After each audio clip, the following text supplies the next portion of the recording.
Hello বন্ধুরা, আজকে আমি বানাবো স্প্রিং রোল। সো চলো শুরু করা যাক, কিন্তু তার আগে পুরো ভিডিওটা দেখার মিষ্টি অনুরোধ রইল।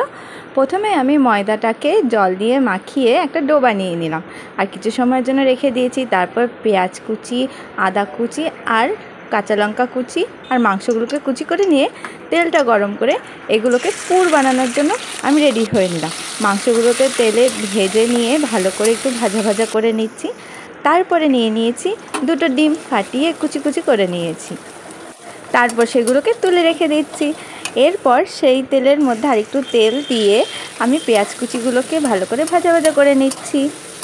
এর মধ্যেই আমি যে লঙ্কা কুচি আর আদা রসুনের যে কুচি কুচি করে নিয়েছিলাম, পেস্ট করিনি, আমি কুচি করে নিয়েছিলাম, সেটা আমি দিয়ে ভালো করে নাড়াচাড়া করে ভাজা ভাজা করে নিচ্ছি যেন একটু লালচে লালচে ভাব চলে আসে। তারপর পরিমাণ মতো হলুদ দিয়েছি কালারটা আসার জন্য, আর যে মাংস আর ডিমের কুচিটা ছিল সেগুলো আমি দিয়ে ভালো করে নাড়াচাড়া করে ভাজা ভাজা করে নিচ্ছি। আর লাস্টে দিয়ে দিচ্ছি ধনেপাতা কুচি, আর সামান্য পারলে তোমরা ধনে জিরে গুঁড়ো দিতে পারো, আমি জিরের গুঁড়ো দিয়েছিলাম।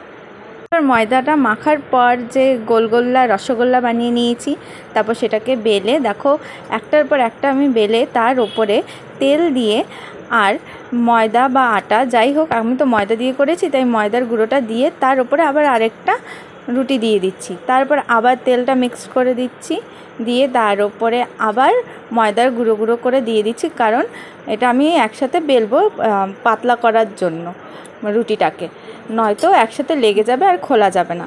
তারপর দেখো সুন্দর করে আমি বেলে নিয়েছি, একদম নরম পাতলা হয়ে যাচ্ছে, সেই পাতলাভাবে বেলে নিচ্ছিলাম। আর বন্ধুরা, তোমাদের কাছে মিষ্টি অনুরোধ, ভিডিওটা সম্পূর্ণ দেখবে আর একটা লাইক কমেন্ট করে যাবে, কারণ তোমাদের ভালোবাসা আমি অনেক পাচ্ছি, আরও ভালোবাসা পেতে চাই। তারপর দেখো একদম পাতলা হয়ে যাওয়ার পর প্রথমটা কেমন একটা হয়ে গেছে, কারণ স্প্রিং রোলটা আমি ফার্স্ট টাইম ট্রাই করছিলাম। তারপর পুরটা ভরে আমি দিয়ে দিচ্ছি। ওই সেঁকে নিয়েছিলাম, হালকা একদম সেঁকে নিয়েছিলাম, সেঁকে নিয়ে ওর মধ্যে দিয়ে আমি হালকা করে ভাজে ভাজে করে পুরগুলোকে দিয়ে রোলের মতো করে নাও ভাজা ভাজা করে দিয়েছি। আমার কয়েকটা ভাজা হয়ে গেছে আর বাকিগুলো দেখো দিয়ে দিয়েছি কড়াতে।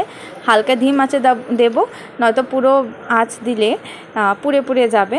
এই দেখো কি সুন্দর লাগছে দেখতে, তাই না? একটা মজার ঘটনা কি হয়েছে জানো? আর এর সাথে বকবক করতে গিয়ে পুর ভরার ভিডিওটা করতেই আমি ভুলে গেছি। সো বন্ধুরা, কেমন লাগলো জানিও। পরের ভিডিও আবার আসছে।